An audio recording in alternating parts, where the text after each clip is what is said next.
Emirates is by far the world's first-class airline. Not in that they have the best service, best seats, best food. I mean, they are good, but no, they purely just have an absolute boatload of first-class seats.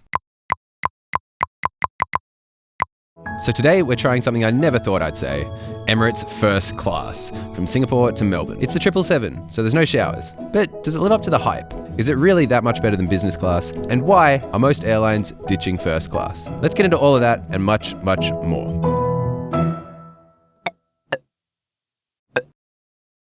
This is a bit weird. Unlike everyone else flying first class today, I am starting my day at an Ibis. I'm not at the Four Seasons Singapore. A few minutes later, he followed that up with a clarification. Four Seasons Landscaping. I have a sense that this is going to be ridiculous. I guess we're going to have to just go and find out. All right, let's go. EK404. Hello. Business class? Yeah, first class actually. Yeah, thank you. That's okay. Flying to Melbourne. Thank you. And Perfect. for the Emirates lounge, after immigration, just take your left side. Left? All right, thank you. Yes, that's Thank you very much. See ya. All right. Well, that was rapid. Oh, this carpet. I think I've been to Terminal 2 at Singapore more times than I've been to my grandparents' house this year. Probably not a good thing. It's a bad habit. I haven't really eaten any breakfast, so I'm hoping they have breakfast food.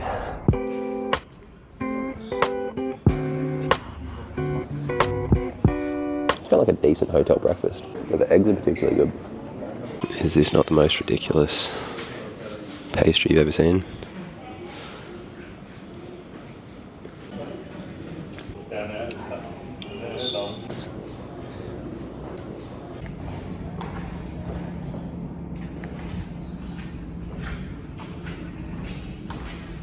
This is weird. Huh. So, okay.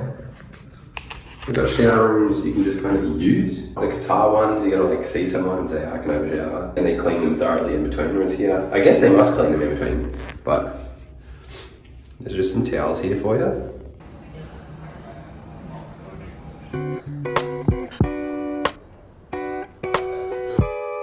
So, yeah, that's kind of just like a good standard lounge. Good food, it's just all breakfast stuff. It was like a decent hotel buffet basically. It's not like their ones in Dubai. The ones in Dubai are ridiculous. Anyway, I think this is our gate here. Yeah, Melbourne, here we go. Oh, gate security, I hate it. I don't have to wait in the queue though. That's nice at least.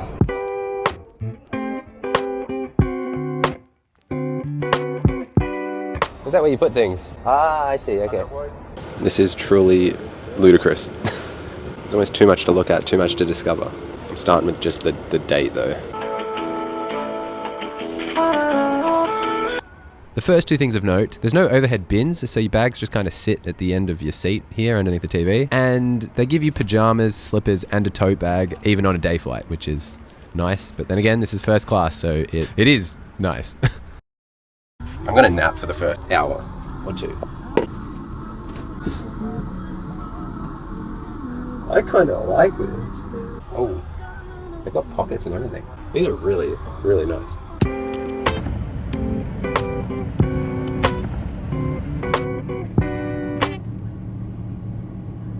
The way that everything works in first class is you can pretty much have and do whatever you want, whenever you want it. If you want to just eat every dessert as soon as you take off, done, it's yours. You want to eat popcorn and watch a movie, done. You just want to sleep for the whole thing, feel free. Of course, we are flying on a 777 today, so there isn't the infamous Emirates showers on board. You only get them on the A380. You do have to book these, and I imagine these are the only things that you might actually have to be a bit flexible on, depending on how many other people are on board. The flight from Singapore to Melbourne is just over 7 hours. It's purely a day flight, but I was planning to nap for the first 2 to 3 hours and then have 3 to 4 hours remaining to have a ridiculous lunch and just take in the whole experience. I'm generally not a big fan of a nap, but if you saw last week's video, I was exhausted, I needed a nap, and when you're on a plane like this, in a seat like this, with a bed like this, you've got to have a nap.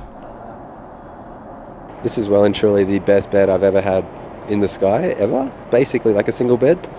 So my hotel yesterday had 2 single beds. This is literally the same as one of those beds, but with nicer linen. I've got everything I need. but I've got drinks if need be. Honestly, I find Evian tastes just a little bit weird. Evian is naive spelled backwards. I got my doors closed and everything. Look at this. You see this? The doors. Closed. Full privacy. Well, not quite. They can technically see through the top there. It's high enough that no one can really like look in without specifically like looking in. There's a lot of buttons to press. And then I do that, I think, as well. And now we're good. While that Simon sleeps, I want to quickly tell you about something I've been working on. You might be thinking, why has he got a bottle of wine? Is it some sort of phallic fascination? I'm in a park.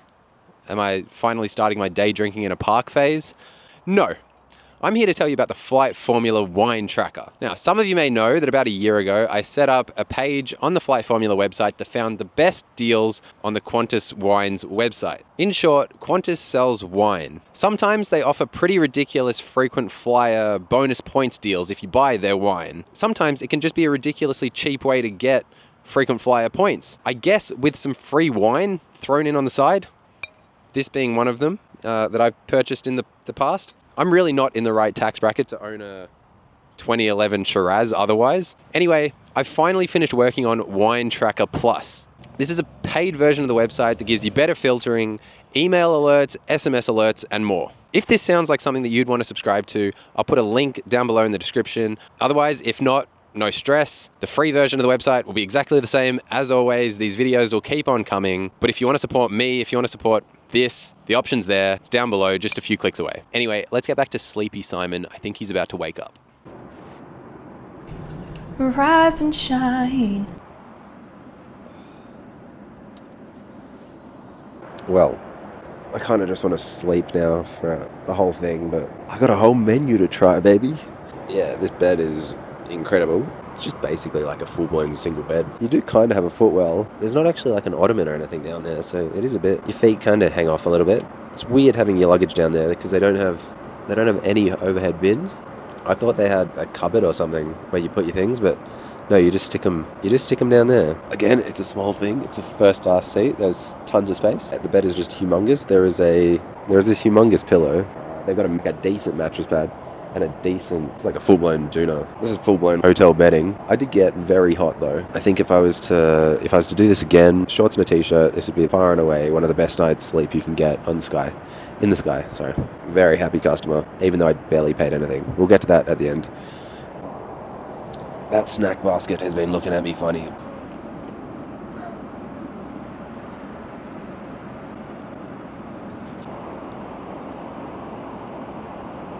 Choco raisins. Can't go losing these things down the seat. Dude, we're not going for a hike. We're sitting on a plane for 7 hours. I don't need a trail mix. They've got a movie snack menu. You get edamame. You can get popcorn, wasabi peas, mixed vegetable chips, dark chocolate. And then these are the strange things. They've got mints and then like a 3-in-1 vitamins, electrolytes, hydration formula. Like basically, it's basically like Prime. It's Prime, isn't it? It's not Prime. This is probably actually good for you. And then there's even more, right? So in the drinks thing, we've got Indian masala mix. This one is kind of wild, right? It's gold Haribo bears, but they're Bennett's snack. So what you're telling me is that Bennett's snack buys hundreds of kilograms of gummy bears, packs them into these nice glass containers, and then Emirates buys them, like just in order to be classy, I guess. Here's a theory. There is probably as many calories in this snack basket and the things that are in the drinks thing. I'm going to say there are as many calories, if not more, in everything that's just sitting around in this suite than there is in the economy meals that they give people on this flight. It's full of lollies, trail mix, chips. I don't know if that's incredibly good, incredibly scary, but it's incredible. Do you reckon it's weird to get changed in here? There's more than enough space and the door is closed. I might just do it. You're thinking deep thoughts.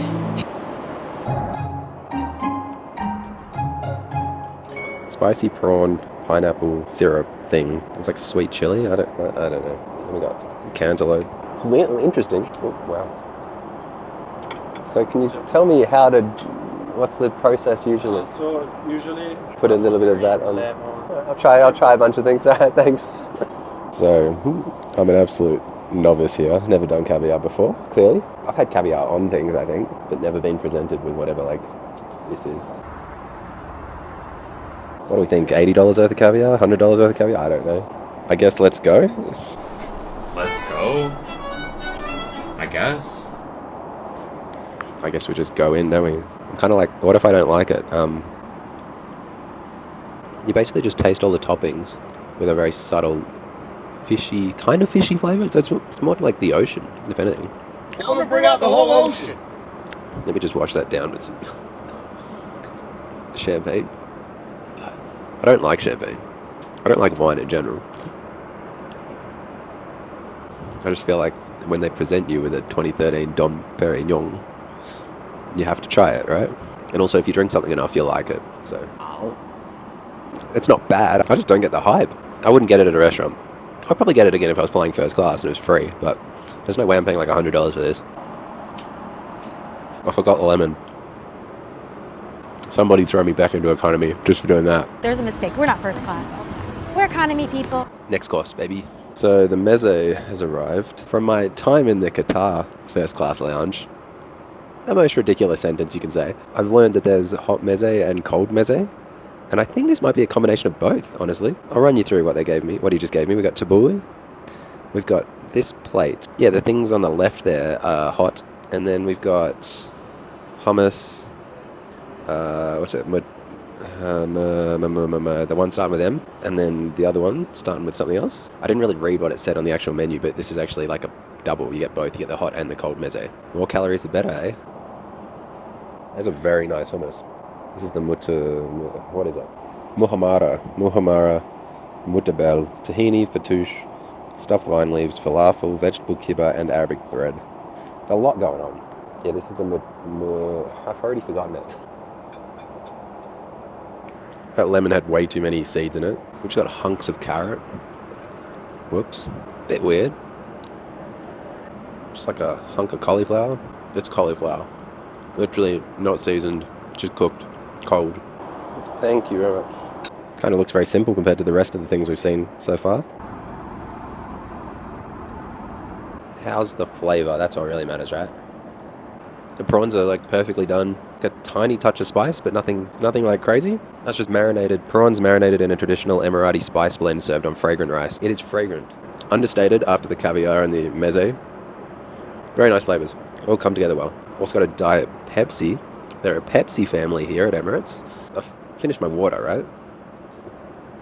And usually this would be like, oh, I have to go ask for more water. We're flying Emirates first class, baby. Look at that. What do I want? Sparkling or still? Don't do the Perrier. That's an actor award. I think I might go sparkling, actually. There's no magic button. We just press the magic button one more time. Goodbye. It is a gimmick, but I love it. I'm an independent man. I don't like asking for all my drinks all the time. You kind of just open the door when you're finished. Usually, you put your fork and knife together. Here, you just open your door. So extra. Thank you. Thank you very much. Thank you. Thank you very much. Close the doors once again. Ridiculous. Yeah, look, it's not an amazing showing, is it? Not bad. Just, we've definitely seen better. But also, I'm incredibly full, so I don't mind at this point. It was lovely, just small. That's what she said. Can I fit anything else in? That's what she said. That's what she said. Now, this bit's ludicrous. There were like 8 or 10 different options. And he's like, do you want to try them all? And I was like, I guess. So here we are. Okay, most of the chocolate flavors are kind of just weird, actually. Apart from that, I'm done. I can't really eat much else. I'm so full. I want to quickly talk about why first class as an offering is seemingly dying and why it probably shouldn't be. Pretty much every airline globally is either reducing or eliminating first class from their fleets. A common argument as to why is the business class is so good now that customers are just not going to bother to fork out for an ever so slightly better first class. And I was fully on board with this argument until I actually flew first class myself and did some thinking on it. I now think that airlines are probably all making a pretty big mistake. You see, billionaires fly private, employees of those billionaires fly business, but millionaires fly first, and there's never been more millionaires than there are today. Luxury brands are booming. LVMH, the conglomerate behind Gucci, Louis Vuitton, Tiffany and more, are the second largest company in Europe by market cap, only being beaten by Novo Nordisk, who for the unaware is the company that invented Ozempic. Someone's dealing banned weight loss drugs. So they're currently raking it in from all of the overweight rich people. Bit of a side note, but do you know how many people I see wearing those Apple AirPod Maxes?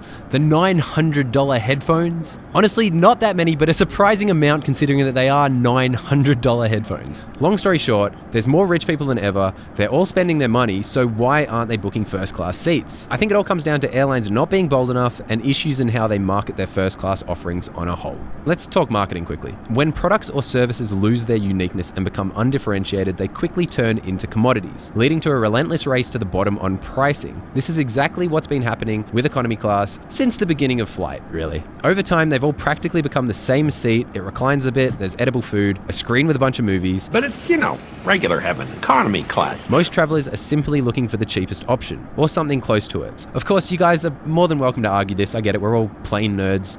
And I think business class is heading down the same path. We're already seeing most airlines converging on a similar product, a lie-flat seat with a door, decent 3-course meals. And while I'm not saying that every business class seat is identical, the differences are narrowing and we'll end up in a world where the only difference between all of the different airlines' business class is the price. First class presents a prime opportunity for airlines to stand out and truly differentiate themselves. To some degree, this has already been happening. Emirates offers a pretty unique experience with the shower in the sky, while Singapore Airlines and Etihad both have their luxurious suites. But we haven't seen that many innovations recently, and I'm not sure if we will. Another issue here is scale. Singapore and Etihad only offer their suites on the A380, meaning they can rarely offer customers full connecting journeys in these glorious suites. Emirates is pretty much the only airline out there now that can realistically offer a full end-to-end first-class journey with the showers and the caviar. Having an incredible first class that all the YouTube boys will go out and shoot videos about also does wonders for an airline's brand image. I'm really not sure about the legitimacy of this list, but this consulting firm, Brand Finance, ranks Emirates as the third strongest airline brand in 2024. I'm really not sure what AirAsia is doing on this list, but otherwise I think it's pretty accurate. And I think Emirates' first class probably contributes a lot to their sort of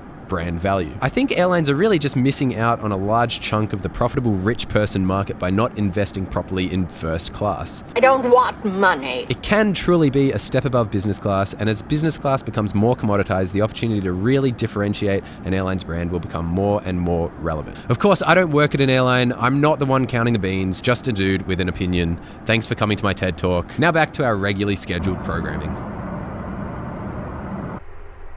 Alright, so I'm in the front toilet. The cockpit's literally just there. This toilet's actually kind of a little bit understated, maybe, is the way to describe it. It's not the biggest thing in the world. That's what she said. It's got this Emirates wood finish thing going on, which, I don't know, you might find it you might like it. I find it a little bit gaudy. I think that's the right word. Interestingly, they don't have a ton of extra stuff. So the soap, your only soap option is from the little hand soap thing. Is it a luxury soap? I think it's just hand soap. Doesn't matter. Yeah, that's a bit different from every other airline that we've flown on this trip. Even in business class, they usually have their own, signature soap. They do include a bunch of stuff. And like, this is a first class toilet. This is at the front of the plane. There's two of them up here. There's one here and then there's one just behind me. It's your first class toilet. I mean, this is the 777, so it's not the A380. Obviously, it's the showers. I mean, this is a very understated toilet, basically. We do have literally just hand cream from a brand called Moya. I don't know, I've never heard of them. Just a bunch of combs and hair combs and dental kits with like toothbrush and toothpaste. We'd have standard paper towel and then a cloth towel. I don't know where you'd put the cloth towels except for just in the bin, which seems a bit wasteful, but they're there. I just use the paper towels. Big fan of paper towels. Watt check. Checking out how many watts the USB supply has. There's two of them, so that's kind of nice. Plug in the USB, plugging it into my... Okay, we got some turbulence, but 2.25 watts. That's kind of atrocious. I'll just try the other USB port. There's 2 of them there. No, that's also the same. So, okay. It's bad. There is a weak point with this suite. USB charging speed is terrible. 2.25 watts is horrendously slow. Like 5 watts is pretty slow charging. This is half that. Like your phone will struggle to charge on like a 7-hour flight. If your phone's like empty, you'll struggle to get a full phone by the end of the flight. There's a power outlet. If you have your own power brick, you could plug in there and do fast charging and stuff like that. So you're not completely out of luck, but it would be nice to see some faster USB. It would definitely be nice to see some faster USB charging. This suite is definitely aged though. So like, it's lovely. The bed's excellent. The whole layout is great. The TV size is great. It's just a little bit old. They do have a few 777s that have the new suites, though they don't actually have that many of them. That suite looks sick, but they only run it on very specific routes. When people talk about Emirates having a great in-flight entertainment system, they're not lying. It is brilliant. The UI is a little old, but massive selection. Absolutely massive selection of things. Live TV, I couldn't get it to work. Anyway, I know the live TV, it's worked before on other flights. It's pretty cool to just be able to like watch some news while you eat breakfast or something. Anyway, we are literally landing. Let me just show you 2 other cool things. For some reason, they give you a writing pad and a pen. I'll be putting them in my little Emirates satchel that they gave me. We've also got the amenity kit. I'll definitely be taking that with me. Not the usual amenity bag. As we come into land into cloudy old Melbourne, I'll just show you some shots of the suite generally and talk about how much this whole thing cost. Now, obviously, first class is expensive, but as all the credit card promoting points gurus on Instagram have made clear, you can often book these seats using points. Now, here's the thing about booking flights with points. There are fees involved. These are often labeled as fuel surcharges. I thought that was part of the plane ticket, but it's usually a couple of hundred extra on top of the points that you're spending for the ticket. For instance, if you can find a Qantas first class seat, the fees will generally be $300 to $500. This is not the case with Emirates. A first class or even business class ticket with Emirates between Australia and Dubai has fees of well over $1,200. Just to give you a really solid example here, if you are wanting to fly from Australia to Europe for your hot girl Euro summer trip in either business or first class with Emirates, you'd be looking at over $3,600 in just fees. That's not including the 300,000 to 500,000 points required if you're using Qantas frequent flyer points, but it'll be the same with any other mileage program. Is there any way to avoid these fees? I mean, kinda. If you're using Air Canada's Aeroplan miles, these don't have the ridiculous fuel surcharges, but instead they just require a huge number of miles to redeem the premium Emirates tickets. But there is one sort of loophole. Emirates' Fifth Freedom flights largely avoid these huge fuel surcharges. Fifth Freedom flights are commercial flights operated by an airline between 2 foreign countries, neither of which is the airline's home country. For instance, Singapore to Melbourne by Emirates. They also have routes from Milan to New York, Bangkok to Hong Kong, and others. These are all Emirates operated flights, but they just don't go through Dubai, or at least on that leg. It's usually they're a continuation of another leg. For some reason, not all of them, but some of these flights, sometimes only in one direction, avoid these massive fuel surcharges. So, this Singapore to Melbourne flight was around 107,000 frequent flyer points and only $80 in fees. But if you do it backwards from Melbourne to Singapore, it is still around the 100,000 point mark, but $1,200 in fees. So, if you're wanting to fly Emirates first class, but you don't want to pay the ridiculous fees, look for the Fifth Freedom flights.